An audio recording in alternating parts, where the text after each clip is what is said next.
10 सितंबर 1965 पाकिस्तान का सियालकोट सेक्टर। एक तरफ जमीन पर पाकिस्तान की खतरनाक आर्टिलरी आग उगल रही थी, तो दूसरी तरफ आसमान से भारतीय वायुसेना के मिस्टियर जेट्स उन पर मौत बनकर मंडरा रहे थे। टारगेट लॉक था, मिसाइलें दागी जा रही थी, लेकिन तभी बाजी पलट गई। दुश्मन की एंटी एयरक्राफ्ट गन का एक गोला सीधा एक इंडियन फाइटर प्लेन के इंजन में जा लगा। कॉकपिट में आग भर गई, लेकिन प्लेन के हवा में बिखरने से ठीक कुछ सेकंड पहले पायलट ने इजेक्शन सीट का लीवर खींच दिया। हवा में एक पैराशूट खुला, लेकिन असली खतरा तो अब शुरू होने वाला था। वो पायलट अभी जमीन को छू भी नहीं पाया था कि नीचे खड़ी पाकिस्तानी फौज ने उस पर राइफल से फायरिंग शुरू कर दी। पाकिस्तानी सैनिक गन्ने के खेतों में उस निहत्थे भारतीय को शिकार बनाने के लिए दौड़ पड़े। चारों तरफ दुश्मन, बदन पर चोट। सिचुएशन ऐसी थी कि बचना नामुमकिन था, लेकिन इतिहास गवाह है कि भारतीय फौजी तब और खतरनाक हो जाता है जब वो अकेला होता है। ये कहानी है उस जाबाज पायलट की, जिसने दुश्मन के घर में गिरकर पूरी पाकिस्तानी आर्मी को चकमा दिया और 24 घंटे से भी कम समय में पैदल चलकर वापस अपने वतन, अपने भारत लौट आया। साल 1965। भारतीय सेना और पाकिस्तानी सेना के बीच एक भीषण युद्ध चल रहा है। जंग अपने चरम पर है। युद्ध के 4 दिन बीत जाने के बाद भारतीय सेना को आदेश मिलता है कि लाहौर पर कब्जा किया जाए, लेकिन यह काम बिल्कुल आसान नहीं था। इस रास्ते में सबसे बड़ी रुकावट थी इछोगिल नहर, जिसे पाकिस्तान ने 1950 में बनवाया था। यह नहर भारतीय सेना की आगे बढ़ने की राह में दीवार बनकर खड़ी थी। नहर पर एक पुल मौजूद था और उसी पुल के सहारे सेना को आगे बढ़ना था, लेकिन उस पुल में पहले से ही डायनामाइट लगा हुआ था। इस नहर के पीछे घने जंगलों और गन्ने के खेतों की आड़ में पाकिस्तान ने अपनी सबसे घातक आर्टिलरी छिपा रखी है, अमेरिकन 155 मिलीमीटर हाउजर तोपें। ये तोपें आग उगल रही हैं। भारतीय सेना की इन्फेंट्री और टैंक रेजिमेंट्स पर लगातार गोले बरस रहे हैं। हमारे जवान आगे बढ़ने की कोशिश कर रहे हैं, लेकिन ये अदृश्य दुश्मन जो झाड़ियों के पीछे छिपा बैठा है, उन्हें टिकने नहीं दे रहा। आखिरकार भारतीय सेना ने इन आर्टिलरी को नष्ट करने के लिए भारतीय वायुसेना की मदद लेने का फैसला किया। इसकी सूचना आदमपुर एयरफोर्स स्टेशन को दे दी गई। जालंधर के पास आदमपुर एयरबेस में स्क्वाड्रन लीडर टीपीएस गिल 3 युवा पायलट्स को ब्रीफिंग दे रहे हैं। इन 3 में से एक है फ्लाइंग ऑफिसर दारा फिरोज चिनॉय, उम्र महज 21 साल। पारसी समुदाय का ये नौजवान आज एक ऐसे मिशन पर जाने वाला है जो इतिहास के पन्नों में दर्ज होने जा रहा है। जेंटलमैन, सिचुएशन क्रिटिकल है। सियालकोट सेक्टर में हमारी आर्मी भारी गोलाबारी झेल रही है। दुश्मन की वो आर्टिलरी हमें हर हाल में खामोश करनी है। इंटेलिजेंस के मुताबिक वो पसरूर के पास कहीं छिपे हैं। हमें नीचे जाना होगा, बहुत नीचे, और उन्हें ढूंढकर तबाह करना होगा। एक बात और, वहाँ का आसमान एंटी एयरक्राफ्ट गन्स से भरा पड़ा है। वो हमारा इंतजार कर रहे होंगे। रिस्क बहुत ज्यादा है। Good luck. ये चारों पायलट अपने अपने डसॉल्ट मिस्टियर फाइटर जेट्स की तरफ बढ़ते हैं। ये फ्रांस के बने विमान हैं जो ग्राउंड अटैक के लिए बेहतरीन माने जाते हैं, लेकिन इनके सामने चुनौती है पाकिस्तान के F-86 सेबर जेट्स और जमीन से आसमान में मार करने वाली तोपें। चारों पायलट पाकिस्तान की तरफ निकल पड़ते हैं। आसमान में उड़ते हुए फॉर्मेशन पाकिस्तान की सीमा में दाखिल होता है। रडार से बचने के लिए ये लोग ट्री टॉप लेवल यानी पेड़ों के ऊपर से बेहद नीची उड़ान भर रहे हैं। अचानक रेडियो पर आवाज आती है, टारगेट इनसाइड 12 o'clock। सामने पाकिस्तान की एक सप्लाई ट्रेन दिखाई देती है जो गोला बारूद लेकर फ्रंट लाइन की तरफ जा रही है। स्क्वाड्रन लीडर गिल का ऑर्डर आता है, एंगेज। मिस्टियर जेट्स गोता लगाते हैं। रॉकेट्स और कैनन की आग से वो ट्रेन कुछ ही पलों में मलबे के ढेर में बदल जाती है। मिशन का एक हिस्सा पूरा हो चुका है। जब पायलट अपने फाइटर प्लेन से भारतीय सीमा में वापस लौट रहे थे, तभी उन्हें बाकी सभी पाकिस्तानी आर्टिलरी दिखाई दे गई, जिनकी तलाश में वो निकले थे। लेकिन वो उन पर बम नहीं गिरा सके, क्योंकि अपने सारे बम वो पहले ही ट्रेन को नष्ट करने में इस्तेमाल कर चुके थे। वापस बेस पर लौटकर रिफ्यूलिंग और रीआर्मिंग का काम बिजली की रफ्तार से होता है। दारा चिनॉय को जबरदस्त भूख लगी है। उन्होंने सुबह से कुछ खाया नहीं है। वो मेस की तरफ भागते हैं, लेकिन वहां काफी भीड़ है। अफरा तफरी मची हुई है। एक वेटर से वो पानी मांगते हैं, लेकिन वो वेटर किसी और ऑफिसर को सर्व करने में बिजी है। क्रू रूम में उनके साथी फिलिप राजकुमार बैठे हैं।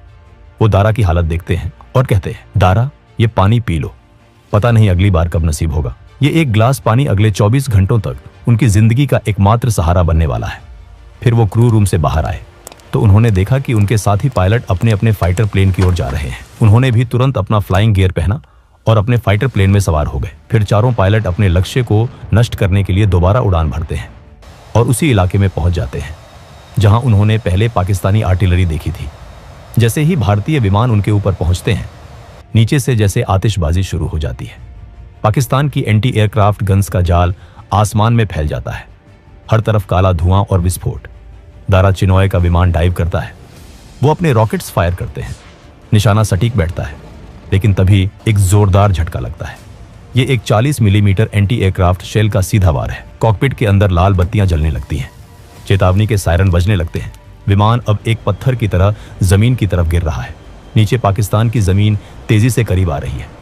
दारा तुरंत प्लेन से इजेक्ट कर जाते हैं। अगले ही पल दारा चिनॉय हवा में झूल रहे हैं। पैराशूट खुल चुका है, लेकिन राहत की सांस लेने का वक्त नहीं है। नीचे से गोलियों की आवाजें आ रही हैं। जिनेवा कन्वेंशन के मुताबिक किसी भी गिरते हुए पायलट पर गोली चलाना युद्ध अपराध है, लेकिन पाकिस्तानी सैनिक नीचे से उन पर राइफल से फायर कर रहे हैं। वो उन्हें हवा में ही मार गिराना चाहते हैं।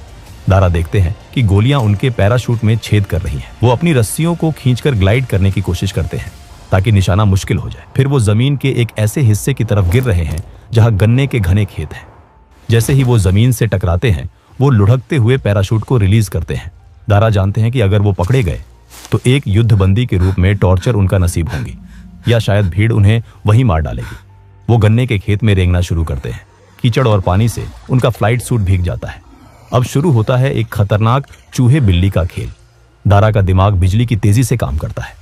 वो सोचते हैं अगर वो सीधे ईस्ट यानी भारत की तरफ भागेंगे तो वो उन्हें वहीं ढूंढेंगे। वो बॉर्डर पर नाकाबंदी कर देंगे। इसलिए वो भारत की तरफ नहीं, बल्कि वेस्ट की तरफ, पाकिस्तान के और अंदर की तरफ भागना शुरू करते हैं। ये एक रिस्की जुआ है, लेकिन ये काम कर जाता है। पाकिस्तानी सर्च पार्टी उन्हें ईस्ट की दिशा में ढूंढती रह जाती है और वो उनकी नाक के नीचे से ऑपोजिट डायरेक्शन में निकल जाते हैं। सूरज ढल रहा है। दारा एक घनी झाड़ी के नीचे छिप जाते हैं। उनके पास नक्शे हैं, कोड्स हैं और कुछ जरूरी कागजात हैं। अगर ये दुश्मन के हाथ लग गए तो भारतीय वायुसेना के राज खुल जाएंगे। वो अपनी जेब से लाइटर निकालते हैं, एक छोटा सा गड्ढा खोदते हैं और उन तमाम दस्तावेजों को जला देते हैं और फिर राख को मिट्टी में दबा देते हैं। फिर वो अंधेरा होने का वेट करते हैं। अब प्यास से गला सूख कर कांटा हो गया है। 20 घंटे हो चुके हैं और हलक से पानी की एक बूंद नहीं उतरी है। रात हो जाता है। अब दारा फिरोज चिनॉय अब अपनी दिशा बदलते हैं। अब वो नॉर्थ ईस्ट की तरफ मुड़ते हैं, यानी भारत की ओर। वो पूरी कोशिश करते हैं कि गांवों से दूर रहें ताकि कोई उन्हें देख ना पाए। वो लगातार चलते रहे। उनकी कोशिश थी कि सुबह तक वो भारत लौट जाए। रास्ते में उन्हें काफी नहरें मिली। फ्लाइट गियर, भारी जूते और पिस्तौल के साथ तैरना आसान नहीं है। वो पानी में उतरते हैं। ठंडा पानी शरीर को सुन्न कर देता है, लेकिन प्यास बुझाने के लिए वो इसी गंदे पानी के कुछ घूंट पी लेते हैं। आगे उन्हें कीचड़ और हर तरफ दलदल मिलता है। वो अपने चेहरे और हाथों पर गीली मिट्टी पोत लेते हैं। चलते चलते पैर जवाब दे रहे हैं। उन्हें अपनी पत्नी मार्गी और अपने परिवार का ख्याल आता है। उन्हें वो पुराना किस्सा याद आता है जब 1942 में उनका परिवार रंगून से जान बचाकर पैदल भारत आया था। करीब 5 घंटे की लगातार मशक्कत के बाद उन्हें एक पक्की सड़क दिखाई देती है। ये अमृतसर बटाला हाईवे है। इसका मतलब वो भारत में हैं, लेकिन खतरा अभी टला नहीं है। युद्ध के समय फ्रेंडली फायर का खतरा सबसे ज्यादा होता है। भारतीय सैनिक हर उस चीज पर गोली चलाने के लिए तैयार हैं जो संदिग्ध लगती है। उन्हें सामने एक कुआं दिखाई देता है। दारा वहां रुकते हैं, बाल्टी डालकर पानी निकालते हैं और जी भरकर पानी पीते हैं। फिर बचा हुआ पानी अपने सिर पर डाल लेते हैं। तभी अंधेरे में से एक कड़क आवाज आती है। कोई चिल्लाता है, कौन है वहां? दारा हाथ ऊपर करते हैं। मैं एक इंडियन पायलट हूं, डोंट शूट। झाड़ियों से भारतीय सेना के जवान निकलते हैं। उनकी बंदूकें दारा पर तनी हैं। दारा की हालत देखकर उन्हें यकीन नहीं होता। कीचड़ में सना चेहरा, फटे हुए कपड़े, कोई पहचान पत्र नहीं। एक जवान अपनी राइफल की नाल दारा की छाती पर सटा देता है। तभी एक जीप वहां आती है। एक सूबेदार मेजर उतरते हैं। वो दारा को ऊपर से नीचे तक देखते हैं। शक अभी भी बरकरार है, कहीं ये कोई पाकिस्तानी कमांडो तो नहीं जो भेष बदल कर आया है। सूबेदार मेजर इशारा करते हैं, इसे जीप में बैठाओ। दारा जीप की पिछली सीट पर बैठते हैं। उनके बगल में एक जवान बैठता है जिसकी स्टेन गन की नली सीधे दारा की कनपटी पर है। जीप का एक झटका लगता है। अचानक गोली चल जाती है। गोली दारा के कान के पास से सनसनाती हुई निकल जाती है और जीप की छत को चीर देती है। जवान की उंगली गलती से ट्रिगर पर दब गई थी। दारा सन्न रह जाते हैं। पाकिस्तान की एंटी एयरक्राफ्ट गन्स से बच गए, पैदल चलकर सीमा पार कर ली और अब अपने ही देश में अपनी ही सेना की जीप में मारे जाते जाते बचे। जीप रुकती है, सब बाहर आते हैं। सूबेदार मेजर का हाथ उठता है और एक जोरदार तमाचा उस जवान के गाल पर पड़ता है। बेवकूफ, ध्यान कहाँ है तेरा? जीप एक आर्मी कैंप में पहुंचती है। वहां एक युवा कैप्टन बैठे हैं, कैप्टन कहाई। दारा को उनके सामने पेश किया जाता है। कैप्टन कहाई सख्ती से पूछते हैं, आईडी कार्ड दिखाऊं तुम्हारा? मिशन पर हम आईडी लेकर नहीं जाते। अपनी यूनिट का नाम बताओ। स्टेशन कमांडर कौन है? Number 32 squadron, Adampur, group captain Jock Lloyd. अच्छा, तुम फ्लाइट लेफ्टिनेंट कहाई को जानते हो? वो भी एयरफोर्स में है। कैसा दिखता है वो? मोटा है, क्लीन शेव है? नहीं कैप्टन, वो दुबला पतला है और पगड़ी पहनता है, सरदार है। ये सुनते ही कैप्टन कहाई दारा को गले लगा लेते हैं। वो मेरा कजिन है, तुम सच बोल रहे हो। माहौल एकदम बदल जाता है। शक की जगह भाईचारे ने ले ली है। कैप्टन कहाई तुरंत कॉफी मंगवाते हैं। गर्म नाश्ता आता है। दारा के लिए ये किसी शाही दावत से कम नहीं है। खबर तुरंत ऊपर भेजी जाती है। दारा को अमृतसर एयरफोर्स स्टेशन भेजा जाता है। वो जीप में ही सो जाते हैं। अगले दिन जब वो आदमपुर एयरबेस की मेस में दाखिल होते हैं तो सन्नाटा छा जाता है।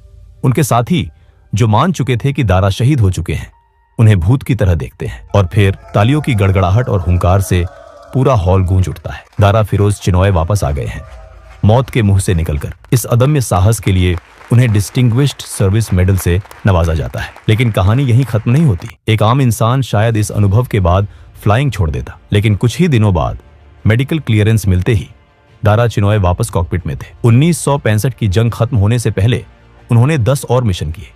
ये वो जज्बा है जो एक सैनिक को आम आदमी से अलग बनाता है। इसके बाद का उनका जीवन भी किसी फिल्म से कम नहीं रहा। 1971 में उन्होंने फिर अपनी सेवाएं दी। 1977 में उन्हें इराक भेजा गया, जहां सद्दाम हुसैन के गढ़ तिक्रित में उन्होंने इराकी वायुसेना के पायलटों को ट्रेनिंग दी। 1987 में एक MiG-21 उड़ाते समय एक पक्षी उनसे टकराया। इंजन फेल हो गया। उन्हें अपनी जिंदगी में तीसरी बार इजेक्शन करना पड़ा। 3 बार मौत को चकमा देना ये किसी चमत्कार से कम नहीं। रिटायरमेंट के बाद भी आसमान ने उन्हें नहीं छोड़ा। उन्होंने टाटा ग्रुप और फिर रिलायंस के लिए कॉरपोरेट जेट्स उड़ाए। रतन टाटा से लेकर अनिल अंबानी तक देश के दिग्गज उद्योगपति अपनी सुरक्षा के लिए इसी जाबाज पायलट पर भरोसा करते थे।